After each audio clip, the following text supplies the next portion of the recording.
Felekler dünyanı viran koyupdur. Felekler dünyanı viran koyupdur. İnsanlar dövlete vara uyupdur. Zamana milleti ofsunluyupdur. Şeytan lay lay çalıyor, insanlar yatıyor.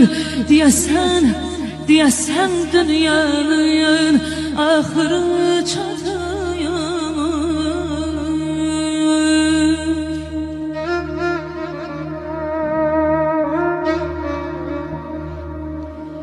İnsan kocalarmış, başta gidermiş.